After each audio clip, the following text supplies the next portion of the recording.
ಅಧಿಕಾರಕ್ಕೆ ಬೆಲೆ ಜಾಸ್ತಿ. ಪ್ರಿಯ ವೀಕ್ಷಕರೇ, ಇವತ್ತಿನ ಪವರ್ ಪಾಲಿಟಿಕ್ಸ್ ಅಲ್ಲಿ ವೆರಿ ಇಂಟ್ರೆಸ್ಟಿಂಗ್ ವಿಚಾರವೊಂದನ್ನ ಹೇಳ್ತೀನಿ, ಮಿಸ್ ಮಾಡದೆ ನೋಡಿ. ಇಂದಿರಾ ಗಾಂಧಿ ಅವರ ಮುಂದೆ ಗಟ್ಟಿಯಾಗಿ ನಿಂತು ಕಟ್ಟಿದ ಪಕ್ಷ ಅದು. ಯಾಕಂದ್ರೆ ಅಂದು ಇಂದಿರಾ ಗಾಂಧಿ ಅವರ ಮುಂದೆ ಗಟ್ಟಿಯಾಗಿ ನಿಂತು ಬೆಳೆದು ಬಂದ ಪಕ್ಷದ ಕತೆ ಅದು. 2 ಸ್ಥಾನಗಳಿಂದ 300ರ ಗಡಿ ದಾಟಿದ ಪಕ್ಷದ ಕತೆ ಇದು. ಒಂದು ಕಡೆ ಇಡೀ ದೇಶವನ್ನೇ ಆಳ್ತಿದ್ರು, ಕರ್ನಾಟಕದ ಬನ ಪಾಲಿಟಿಕ್ಸ್ಗೆ ಇತಿಶ್ರೀ ಆಡೋಕೆ ಆಗದೆ ಇರುವಂತಹ ಬಿಜೆಪಿಯ ಹೈಕಮಾಂಡ್ ಕತೆ ಇದು. ಒಂದು ಕಾಲಕ್ಕೆ ಪಾರ್ಟಿ ಫಸ್ಟ್ ಪರ್ಸನ್ ನೆಕ್ಸ್ಟ್ ಅಂತ ಕಟ್ಟಿದಂತಹ ಪಕ್ಷದಲ್ಲಿ ಇವತ್ತು ಬರೀ ಬನಗಳದ್ದೇ ಬಡಿದಾಟ. ಅಧಿಕಾರಕ್ಕೆ ಬೆಲೆ ಜಾಸ್ತಿ. ಅಷ್ಟಕ್ಕೂ ರಾಜ್ಯ ಬಿಜೆಪಿಯಲ್ಲಿ ಎಷ್ಟು ಬಣಗಳಿವೆ, ಯಾವ ಬಣಕ್ಕೆ ಯಾರು ನಾಯಕ, ಇಷ್ಟೆಲ್ಲ ಆಗ್ತಾ ಇದ್ರು ದೆಹಲಿಯ ಬಿಜೆಪಿಯ ಹೈಕಮಾಂಡ್ ಮೌನ ವಹಿಸಿರೋದು ಯಾಕೆ? ಆಡಿಸಿ ನೋಡು ಬಿಡಿಸಿ ನೋಡು ಅನ್ನೋ ಆಟ ರಾಜ್ಯ ಬಿಜೆಪಿಯಲ್ಲಿ ಆಗ್ತಾ ಇದೆಯಾ? ಇದರ ಕಂಪ್ಲೀಟ್ ಡೀಟೇಲ್ಸ್ ಇವತ್ತಿನ ಒಂದು ಪವರ್ ಪಾಲಿಟಿಕ್ಸ್ ಅಲ್ಲಿ. ಆಡಿಸಿ ನೋಡು ಬೀಳಿಸಿ ನೋಡು ಉರುಳಿ ಹೋಗದು, ಆಡಿಸಿ ನೋಡು ಬೀಳಿಸಿ ನೋಡು ಉರುಳಿ ಹೋಗದು. ವಂಶವಾದ, ಭ್ರಷ್ಟಾಚಾರ, ಅಡ್ಜಸ್ಟ್ಮೆಂಟ್ ಮತ್ತು ಹಿಂದುತ್ವದ ಪರವಾಗಿ ಮಾತಾಡಬೇಕು ಬೇಡ.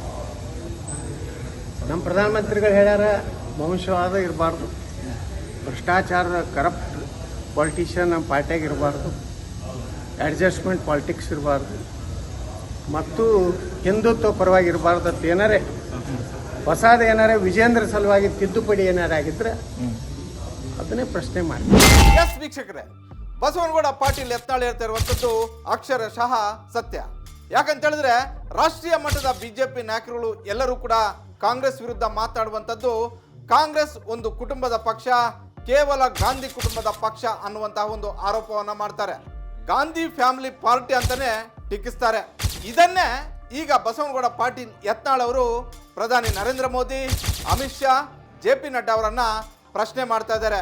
ರಾಜ್ಯ ಬಿಜೆಪಿ ಕುಟುಂಬ ಪಕ್ಷವೋ ಇಲ್ಲವೇ ನಿಷ್ಠಾವಂತ ಕಾರ್ಯಕರ್ತರ ಪಕ್ಷವೋ ಅನ್ನುವಂಥದ್ದನ್ನ ಹೇಳಿ ಅಂತ. ವಂಶವಾದ, ಭ್ರಷ್ಟಾಚಾರ, ಅಡ್ಜಸ್ಟ್ಮೆಂಟ್ ಮತ್ತು ಹಿಂದುತ್ವದ ಪರವಾಗಿ ಮಾತಾಡಬೇಕು ಬೇಡ. ಹೊಸದ ಏನಾರೇ ವಿಜೇಂದ್ರ ಸಲುವಾಗಿ ತಿದ್ದುಪಡಿ ಏನಾರಾಗಿದ್ರೆ ಅದನ್ನೇ ಪ್ರಶ್ನೆ ಮಾಡಿ. 1990ರ ದಶಕದಲ್ಲಿ ಬಿಜೆಪಿ ಬೆಳೆದು ಬಂದ ರೀತಿ ಎಲ್ಲರಿಗೂ ಕೂಡ ಆಶ್ಚರ್ಯ ಮೂಡಿಸುತ್ತೆ. ಅದರಲ್ಲೂ 1994ರ ಬಳಿಕ ಕರ್ನಾಟಕದಲ್ಲಿ ಬಿಜೆಪಿ ಬೆಳೆದಿದ್ದು ಎಲ್ಲರೂ ಕೂಡ ಆಶ್ಚರ್ಯಕ್ಕೆ ಒಳಗಾಗ್ತಾರೆ. ಯಾಕಂತ ಹೇಳಿದ್ರೆ ಅಧಿಕೃತ ವಿರೋಧ ಪಕ್ಷವಾಗುವಷ್ಟು ಶಕ್ತಿ ಅವತ್ತು ಬಿಜೆಪಿಗೆ ಬಂದಿತ್ತು. ಬಿಜೆಪಿಯ ರಾಜ್ಯದಲ್ಲಿ ಈ ಸಾಧನೆಗೆ ಈ 3 ನಾಯಕರೇ ಕಾರಣ, ನೋ ಡೌಟ್. ಮೊದಲಿಗರು BS ಯಡಿಯೂರಪ್ಪ, ಎರಡನೇ ಹೆಸರು ಅನಂತಕುಮಾರ್, ಮೂರನೇ ಹೆಸರು KS ಈಶ್ವರಪ್ಪ. ಈ 3 ನಾಯಕರ ಕಮಿಟ್ಮೆಂಟ್, ಹೋರಾಟ, ಸಂಘದ ಶಿಸ್ತು, ಹಿಂದುತ್ವದ ಬಗೆಗಿನ ಬದ್ಧತೆ ಬಿಜೆಪಿಗೆ ಬುನಾದಿಯಾಗಿತ್ತು. ಈ ನಾಯಕರು ಸೈಕಲ್ ಹತ್ತಿ ರಾಜ್ಯ ಸುತ್ತಿ ಪಕ್ಷವನ್ನ ಕಟ್ಟಿದ್ರು. ಈಗಿದ್ರು ಅನಂತಕುಮಾರ್ ಹಾಗೂ ಯಡಿಯೂರಪ್ಪ ನಡುವೆ ಹಲವು ಭಿನ್ನಾಭಿಪ್ರಾಯಗಳಿದ್ವು. ಹಾಗೆಲ್ಲ ಹೈಕಮಾಂಡ್ ಮತ್ತು ಸಂಘ ಒಂದೇ ಮಂತ್ರವನ್ನ ಹೇಳುತ್ತಿತ್ತು, ಅದೇ ಪಾರ್ಟಿ ಫಸ್ಟ್ ಪರ್ಸನ್ ನೆಕ್ಸ್ಟ್ ಅಂತ. ಅಂದು ಆ ಮಂತ್ರವೇ ಬಿಜೆಪಿಯನ್ನ ರಾಜ್ಯದಲ್ಲಿ ಅಧಿಕಾರಕ್ಕೆ ಬರುವಂತೆ ಮಾಡಿತ್ತು. ಆದ್ರೆ ಇವತ್ತು ರಾಜ್ಯ ಬಿಜೆಪಿಗೆ ಏನಾಗಿದೆ? ರಾಜ್ಯ ಬಿಜೆಪಿಯಲ್ಲಿ 3 ಬಣಗಳಾಗಿವೆ. ಬಹಿರಂಗವಾಗಿ ಆದಿರಂಪ ಬೀದಿರಂಪ ಅನ್ನೋ ರೀತಿಯಲ್ಲಿ ನಾಯಕರುಗಳು ಕಚ್ಚಾಡ್ತಾ ಇದ್ದಾರೆ. ಹಿಂದೆ ಇದ್ದಂತಹ ಶಿಸ್ತು, ಇಂದಿನ ನಾಯಕರ ಕಮಿಟ್ಮೆಂಟ್, ಕಾರ್ಯಕರ್ತರ ಬದ್ಧತೆ ಯಾವುದು ಕೂಡ ಇವತ್ತು ಕಾಣ್ತಾ ಇಲ್ಲ. ರಾಜ್ಯ ಬಿಜೆಪಿಯ ಬಣ ಬಡಿದಾಟವೇ ಪ್ರತಿದಿನವೂ ಕೂಡ ನ್ಯೂಸ್ ಹೆಡ್ಲೈನ್ ಆಗ್ತಾ ಇದೆ. ಹಾಗಾದ್ರೆ ರಾಜ್ಯದಲ್ಲಿ ಎಷ್ಟು ಬಣಗಳಿವೆ, ಯಾವೆಲ್ಲ ನಾಯಕರುಗಳು ಆ ಬಣಗಳ ನಾಯಕತ್ವವನ್ನು ವಹಿಸಿದ್ದಾರೆ? ಅಷ್ಟಕ್ಕೂ ಬಿಜೆಪಿಯ 3 ಬಣಗಳ ಡೀಟೇಲ್ಸ್ ಅನ್ನ ನೋಡೋದಾದ್ರೆ, ಮೊದಲನೆಯದ್ದು ರಾಜ್ಯಾಧ್ಯಕ್ಷ ವಿಜೇಂದ್ರ ಅವರ ಬಣದಲ್ಲಿರುವ ಪ್ರಮುಖ ನಾಯಕರು ಇವರೇ: ಮಾಜಿ ಶಾಸಕ ರೇಣುಕಾಚಾರ್ಯ, ಅರತಾಳು ಹಾಲಪ್ಪ, ತಮ್ಮೇಶ್ ಗೌಡ, ಕಟ್ಟಾ ಸುಬ್ರಹ್ಮಣ್ಯ, ಸೋಮಶೇಖರ್ ರೆಡ್ಡಿ, P ರಾಜೀವ್ ಹಾಗೂ ರವಿಕುಮಾರ್. BS ಯಡಿಯೂರಪ್ಪ ಅವರ ಶಿಷ್ಯರೆಲ್ಲ ಇವತ್ತು ರಾಜ್ಯಾಧ್ಯಕ್ಷ ವಿಜೇಂದ್ರ ಅವರ ಬೆನ್ನಿಗೆ ನಿಂತಿದ್ದಾರೆ. ಇವರು ಇಲ್ಲದೆ ಇದ್ರೆ ಪಕ್ಷ ನಿಲ್ಲೋದಿಲ್ಲ, ಸಂಘಟನೆ ಚುರುಕಾಗೋದಿಲ್ಲ ಅನ್ನುವಂತಹ ಒಂದು ವಾದವನ್ನ ಮಾಡ್ತಾರೆ. ಆದ್ರೆ ಇವರನ್ನ ವಿರೋಧ ಮಾಡ್ತಾ ಇರುವಂತಹ ಬಣ ಹೇಳೋದೇ ಬೇರೆ ಲೆಕ್ಕಾಚಾರ. ಇದು ವಿಜೇಂದ್ರ ಮಾಡಿಸಿದ್ದಿರ್ಬೋದು. ವಿಜೇಂದ್ರ ಬಹಳ ಚಾಲು ಅದನ್ರಿ. ಅವ್ರ ಅಪ್ಪಂದೇ ಸಹಿ ಮಾಡಿ ಅಂತ ಹರಿಪ್ರಸಾದ್ ಹೇಳ್ಯಾರಲ್ಲ. ಯಡಿಯೂರಪ್ಪ CM ಆಗಿದ್ದಾಗ ವಿಜೇಂದ್ರ ಫೋರ್ಜರಿ ಸಹಿ ಹಾಕಿದ್ರು ಅನ್ನುವಂತ ಒಂದು ಆರೋಪ ಕೇಳಿ ಬಂದಿತ್ತು. ಕಾಂಗ್ರೆಸ್ನ ಈ ಆರೋಪ 2011ರಲ್ಲಿ ಯಡಿಯೂರಪ್ಪ ವಿರುದ್ಧ PCR ದಾಖಲಾದಾಗಲೂ ಕೇಳಿ ಬಂದಿತ್ತು. ಅದನ್ನೇ ಯತ್ನಾಳ್ ಇವತ್ತು ಪದೇ ಪದೇ ಪ್ರಸ್ತಾಪ ಮಾಡ್ತಾ ಇದ್ದಾರೆ. ನನಗೆ ಬಂದಿರುವಂತಹ ನೋಟಿಸ್ ಕೂಡ ನಕಲಿ ಫೋರ್ಜರಿ ಸಹಿ ಇರುವಂತಹ ನೋಟಿಸ್ ಅಂತ ಹೇಳ್ತಾ ಇದ್ದಾರೆ. ಹಿಂದೆ ಬಂದಿದ್ದಂತಹ ನೋಟಿಸು ಕೂಡ ಫೋರ್ಜರಿ ಸಹಿ ಮಾಡಿ ಕಳಿಸಿದ್ರು ಅನ್ನುವಂತಹ ಒಂದು ವಾದವನ್ನ ಯತ್ನಾಳ್ ಮಾಧ್ಯಮಗಳ ಮುಂದೆ ಇಟ್ಟಿದ್ದಾರೆ. ಆ ನೋಟಿಸೇ ಡೂಪ್ಲಿಕೇಟ್ ಐತೆ ಅನ್ನಿಸ್ತು. ಅವಾಗ ನಾವು ಉತ್ತರನೇ ಕೊಡಲಿಲ್ಲ. ಅವಾಗೂ 10 ದಿವಸದ ಕಾಲಾವಧಿ ಕೊಟ್ಟಿದ್ರು. ನಾ ಅದಕ್ಕೆ ಉತ್ತರನೇ ಕೊಡಲಿಲ್ಲ. ನನಗೂ ಟೋಟಲಿ ಯತ್ನಾಳ್ ಅವರ ಆರೋಪ ಇಷ್ಟೇ. ಯಡಿಯೂರಪ್ಪ ಮತ್ತೆ ವಿಜೇಂದ್ರ ಸೇರಿ ಬಿಜೆಪಿಯನ್ನ ಫ್ಯಾಮಿಲಿ ಪಾರ್ಟಿ ಮಾಡ್ತಾ ಇದ್ದಾರೆ ಅನ್ನುವಂಥದ್ದು. ಈ ಹಿಂದೆ ಮಾಜಿ ಪ್ರಧಾನಿ ದೇವೇಗೌಡರು ಹಾಗೂ ಕುಮಾರಸ್ವಾಮಿ ಅವರನ್ನ ಇದೇ ಯಡಿಯೂರಪ್ಪ ಫ್ಯಾಮಿಲಿ ಪೊಲಿಟಿಕ್ಸ್ ಅಂತ ಆರೋಪವನ್ನ ಮಾಡಿದ್ರು. ಇವತ್ತು ಈ ಅಪ್ಪ ಮಕ್ಕಳು ಮಾಡ್ತಿರುವಂಥದ್ದು ಏನು? ಬಿಜೆಪಿ ಕೂಡ ಇವತ್ತು ಅಪ್ಪ ಮಕ್ಕಳ ಪಾರ್ಟಿ ಅಲ್ವಾ ಅನ್ನುವಂಥ ಒಂದು ಪ್ರಶ್ನೆಯನ್ನ ಕೇಳ್ತಾ ಇದ್ದಾರೆ. ಶಿವಕುಮಾರ್ ಅವರೇ, ಇದರ ನೇತೃತ್ವವನ್ನು ವಹಿಸಿದಂಥ ಕಳಾನಾಯಕ ನೀವೇನೇ. ಆದ್ದರಿಂದ ನಿಮ್ಮನ್ನ ಇನ್ನು ಕೆಲವೇ ತಿಂಗಳುಗಳಲ್ಲಿ ಕಾಂಗ್ರೆಸ್ ಅನ್ನುವಂಥ ಹೆಸರನ್ನ ಇಲ್ಲದಂತೆ ಅಪ್ಪ ಮಕ್ಕಳು ಸೇರಿ ಮಾಡದೇ ಇದ್ದ ನನ್ನ ಯಡಿಯೂರಪ್ಪ ನೀವು ಕರಿಬೇಡಿ. ಮಾಜಿ ಸಿಎಂ ಯಡಿಯೂರಪ್ಪ ಬಿಜೆಪಿಯನ್ನ ಫ್ಯಾಮಿಲಿ ಪಾರ್ಟಿ ಮಾಡ್ತಾ ಇದ್ದಾರೆ. ಒಬ್ಬ ಮಗ ಸಂಸದರು, ಮತ್ತೊಬ್ಬ ಮಗ ರಾಜ್ಯಾಧ್ಯಕ್ಷರಾಗಿದ್ದಾರೆ. ಪಕ್ಷವನ್ನ ಕಟ್ಟಿದ್ರು ಅನ್ನುವಂತಹ ಕಾರಣಕ್ಕೆ ಎಲ್ಲವನ್ನೂ ಕೂಡ ಒಪ್ಕೊಳ್ಳೋಕೆ ಸಾಧ್ಯವಾ ಅನ್ನುವಂಥ ಒಂದು ಪ್ರಶ್ನೆಯನ್ನ ಇಟ್ಟಿದ್ದಾರೆ.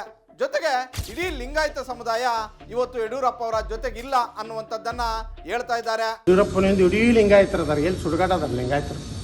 ಯಡಿಯೂರಪ್ಪ ಏನಾರು ಉಳಿದಿರ್ತಾರೆ? ಲಿಂಗಾಯತರೊಳಗರೆ ಏನಾರು ಉಳಿದಿರ್ತಾನೆ?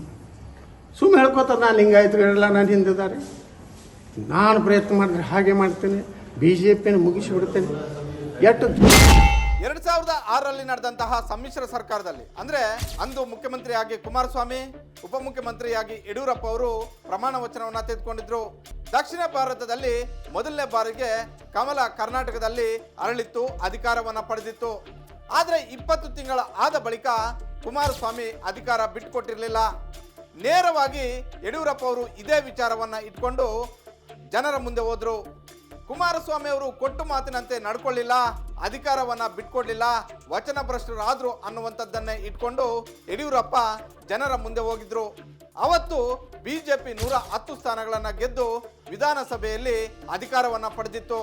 ಅದಕ್ಕೆ ಕಾರಣವು ಅವತ್ತು ಇಡೀ ಲಿಂಗಾಯತ ಸಮುದಾಯ ಬಿಜೆಪಿಯ ಪರ ನಿಂತಿತ್ತು. ಹೀಗಾಗಿಯೇ ಎಂದು 100ರ ಗಡಿ ದಾಟದಂತಹ ಬಿಜೆಪಿ ಅವತ್ತು 110 ಸ್ಥಾನಗಳನ್ನ ಗೆದ್ದು ಯಡಿಯೂರಪ್ಪ ಅವರು ಮುಖ್ಯಮಂತ್ರಿ ಆಗಿದ್ರು. ಅದೇ ಯಡಿಯೂರಪ್ಪ 2012ರಲ್ಲಿ ಬಿಜೆಪಿಯಿಂದ ಹೊರಗಡೆಗೆ ಬಂದು ಕೆಜೆಪಿಯನ್ನ ಕಟ್ತಾರೆ. ಕೆಜೆಪಿಯಿಂದ 2013ರ ವಿಧಾನಸಭಾ ಚುನಾವಣೆಯಲ್ಲಿ ಗೆದ್ದಿದ್ದು ಕೇವಲ 6 ಸ್ಥಾನಗಳು ಮಾತ್ರ. ಕೆಜೆಪಿಗೆ ಹೋಗಿ 8 ಸೀಟ್ ತಂದ್ರಿ. 8 ಸೀಟ್ ತಂದ್ರೆ ಕೆಜೆಪಿಗೆ ಹೋಗಿ ಯಡಿಯೂರಪ್ಪ ಇಡೀ ಕರ್ನಾಟಕ ನಾನು ನಿಂತಿದೆ, ನಾನು ಬೆನ್ನಿಗೆ ನಿಂತಿದೆ. 8 ಸೀಟ್ ತಂದ್ರಿ ಮಿಸ್ಟರ್ ಯಡಿಯೂರಪ್ಪ. ಯತ್ನಾಳ್ ಅವರು ಹೇಳ್ತಾ ಇರೋದು ಅಕ್ಷರಶಃ ಸತ್ಯ. ಅವತ್ತು ಯಡಿಯೂರಪ್ಪ ಕೆಜೆಪಿ ಕಟ್ಟಿದಾಗ ಲಿಂಗಾಯತ ಸಮುದಾಯ ಅವ್ರ ಜೊತೆ ನಿಲ್ಲಿಲ್ಲ. ಆ ಕಾರಣಕ್ಕೆ ಯಡಿಯೂರಪ್ಪ 2 ಅಂಕಿ ದಾಟೋದಕ್ಕೆ ಸಾಧ್ಯ ಆಗ್ಲಿಲ್ಲ. ಯಾಕಂದ್ರೆ BSY ಯಾವತ್ತೂ 2ನೇ ಹಂತದ ನಾಯಕರನ್ನ ಬೆಳೆಸಿಲ್ಲ. ಅಧಿಕಾರ ಸಿಕ್ಕಾಗೆಲ್ಲ ಕುಟುಂಬ ಹಾಗೂ ಅಪ್ಪಾಜಿ ಎಂದವರಿಗೆ ಮಾತ್ರ ಮಣೆ ಹಾಕಿದ್ದಾರೆ. ವಿಜೇಂದ್ರ, ರಾಘವೇಂದ್ರ, ಇಂದ್ರ, ಚಂದ್ರ ಮಾತ್ರ ಅನ್ನೋದು ಯತ್ನಾಳ್ ಅವರ ಆರೋಪ. ಈ ಬೇಸರದಿಂದಲೇ ಬಿಜೆಪಿಯಲ್ಲಿ ಇವತ್ತು ಯತ್ನಾಳ್ ಅವರ ಪರವಾಗಿ ಒಂದು ಟೀಮ್ ರೆಡಿ ಆಗಿದೆ. ಅವರೇ ಒಂದು ಪ್ರತ್ಯೇಕ ಬಣವನ್ನ ಸೃಷ್ಟಿ ಮಾಡ್ಕೊಂಡಿದ್ದಾರೆ. ಯಡಿಯೂರಪ್ಪ ಅವರ ಕುಟುಂಬ ಪಾಲಿಟಿಕ್ಸ್ಗೆ ಬ್ರೇಕ್ ಆಗಬೇಕು ಅನ್ನುವಂಥದ್ದೇ ಇವರ ಒಂದು ವಾದ. ಬಸವನಗೌಡ ಪಾಟೀಲ್ ಯತ್ನಾಳ್ ಅವರ ಬಣದಲ್ಲಿ ಬೆಳಗಾವಿಯ ಸಾಹುಕಾರ ರಮೇಶ್ ಜಾರಕಿಹೊಳಿ, ಬಂಗಾರಪ್ಪ ಅವರ ಪುತ್ರ ಕುಮಾರ್ ಬಂಗಾರಪ್ಪ, ಅರವಿಂದ್ ಲಿಂಬಾವಳಿ, ಚಂದ್ರಪ್ಪ, ಕಾಂತೇಶ್, ಪ್ರತಾಪ್ ಸಿಂಹ ಸೇರಿದಂತೆ ಹಲವು ನಾಯಕರು ಇದ್ದಾರೆ. ವೆರಿ ಇಂಟ್ರೆಸ್ಟಿಂಗ್ ಒಂದು ವಿಚಾರ ಏನು ಅಂತ ಹೇಳಿದ್ರೆ, ಯತ್ನಾಳ್ ಅವರ ಜೊತೆ ಅಹಿಂದ ನಾಯಕರುಗಳ ಒಂದು ತಂಡ ಇದೆ. ಇಂಟ್ರೆಸ್ಟಿಂಗ್ ಏನಂದ್ರೆ, ಯತ್ನಾಳ್ ಅವರ ಜೊತೆಯಲ್ಲಿ ಎಲ್ಲ ಸಮುದಾಯದ ನಾಯಕರು ಇದ್ದಾರೆ, ಎಲ್ಲ ಜಿಲ್ಲೆಗಳಿಂದಲೂ ಕೂಡ ಮುಖಂಡರು ಇದ್ದಾರೆ. ಹೀಗಾಗಿ ಯತ್ನಾಳ್ ಅವರ ಟೀಮ್ ಸ್ಟ್ರಾಂಗ್ ಆಗಿಯೇ ಇದೆ. ಇವ್ರ ಅಡ್ಜಸ್ಟ್ಮೆಂಟ್ ಅದ ರೀ. Vijendra, DK Shivakumar, DK Suresh adjust ಅದಾರೆ. ಈ ಎಲ್ಲ ನಾಯಕರ ಆರೋಪ ಒಂದೇ, ಯಡಿಯೂರಪ್ಪ ಅವರ ಕುಟುಂಬ ರಾಜಕಾರಣ, ವಿಜೇಂದ್ರ ಅವರ ಹೊಂದಾಣಿಕೆ ರಾಜಕಾರಣ. DCM DK ಶಿವಕುಮಾರ್ ಅವರ ಜೊತೆಯಲ್ಲಿ ವಿಜೇಂದ್ರ ಹೊಂದಾಣಿಕೆ ಮಾಡಿಕೊಂಡಿದ್ದಾರೆ ಎಂದೇ ಈ ಗುಂಪು ಆರೋಪ ಮಾಡ್ತಾ ಇದೆ. ಮೊನ್ನೆ ನಡೆದ ಬೈ ಎಲೆಕ್ಷನ್ ನಲ್ಲಿ 3 ಕ್ಷೇತ್ರಗಳಲ್ಲಿ ಸೋಲೋದಕ್ಕೆ ಈ ಹೊಂದಾಣಿಕೆ ರಾಜಕಾರಣವೇ ಕಾರಣ ಅನ್ನುವಂತ ದೂರನ್ನ ಈ ನಾಯಕರುಗಳು ವಿಜೇಂದ್ರ ಅವರ ವಿರುದ್ಧ ನೀಡಿದ್ದಾರೆ. ಈ ಬಣ ಬಡಿದಾಟದ ನಡುವೆ ಮತ್ತೊಂದು ಬಣ ಇದೆ, ಅದೇ ಬಿಜೆಪಿಯ ನಿಷ್ಠಾವಂತರ ಬಣ. ಅಧಿಕಾರಕ್ಕೆ ಬೆಲೆ ಜಾಸ್ತಿ. ಬಿಜೆಪಿಯ 3ನೇ ಬಣದಲ್ಲಿ ಮಾಜಿ ಮುಖ್ಯಮಂತ್ರಿ ಆದಂತಹ ಡಿ.ವಿ. ಸದಾನಂದ ಗೌಡ, ಮಾಜಿ ಮುಖ್ಯಮಂತ್ರಿ ಬಸವರಾಜ ಬೊಮ್ಮಾಯಿ, ವಿಪಕ್ಷ ನಾಯಕ ಆರ್ ಅಶೋಕ್, ಮಾಜಿ ಡಿಸಿಎಂ ಅಶ್ವಥ್ ನಾರಾಯಣ, ಸಿಟಿ ರವಿ, ಸುನಿಲ್ ಕುಮಾರ್ ಸೇರಿದಂತೆ ಹಲವು ನಾಯಕರಿದ್ದಾರೆ. ಸದ್ಯ ಪಕ್ಷದಲ್ಲಿ ನಡೀತಾ ಇರುವಂತಹ ಈ ಬಣ ಬಡಿದಾಟದ ಕಾದಾಟದಿಂದ ಈ ಎಲ್ಲಾ ನಾಯಕರು ಅಂತರ ಕಾಯ್ದುಕೊಂಡಿದ್ದಾರೆ. ಆದ್ರೆ ವಿಜಯೇಂದ್ರ ಹಿರಿಯರನ್ನ ಪರಿಗಣಿಸ್ತಾ ಇಲ್ಲ ಅನ್ನುವಂತ ಒಂದು ಅಸಮಾಧಾನ ಒಳಗೊಳಗೆ ಈ ನಾಯಕರಲ್ಲೂ ಇದೆ. ಜೊತೆಗೆ ಯತ್ನಾಳ್ ಅವರ ಬಾಯಿಗೆ ಬೀಗ ಹಾಕಬೇಕು ಅನ್ನೋ ವಾದವೂ ಇದೆ. ಹೈಕಮಾಂಡ್ ಬಂದು ಕೇಳೋವರೆಗೂ ಇವರಾರು ಬಾಯಿ ಬಿಚ್ಚೋಕೆ ತಯಾರಿಲ್ಲ. ಯಾಕಂದ್ರೆ ಇಬ್ಬರ ಜಗಳದಲ್ಲಿ 3ನೇವರಿಗೆ ಲಾಭವಾಗುತ್ತೆ ಅನ್ನೋ ಲೆಕ್ಕಾಚಾರ ಇವರೆಲ್ಲರದ್ದು. ಹಾಗಂತ ಕರ್ನಾಟಕದ ಈ ಬೆಳವಣಿಗೆ ಹೈಕಮಾಂಡ್ಗೆ ಗೊತ್ತಿಲ್ಲ ಅಂತೇನಿಲ್ಲ. ಕೆಲವರ ಪ್ರಕಾರ ಯತ್ನಾಳ್ ಹೇಳಿಕೆಯ ಸ್ಕ್ರಿಪ್ಟ್ ರೆಡಿ ಆಗೋದೇ ದೆಹಲಿಯಲ್ಲಿ ಎನ್ನಲಾಗ್ತಿದೆ. ಅದೇನೇ ಇರಲಿ, ಕೊನೆಗೂ ಆದಿರಂಪ ಬೀದಿರಂಪ ಆದ ಬಳಿಕ ಹೈಕಮಾಂಡ್ ಎಂಟ್ರಿ ಆಗಿದೆ. ಮುಂದೆ ಏನಾಗುತ್ತೆ ಅನ್ನೋದೇ ಈ ಕ್ಷಣದ ಪ್ರಶ್ನೆ. ಯತ್ನಾಳ್ ಸೈಲೆಂಟ್ ಆಗ್ತಾರಾ ಇಲ್ಲವೇ ಮತ್ತಷ್ಟು ವೈಲೆಂಟ್ ಆಗ್ತಾರಾ?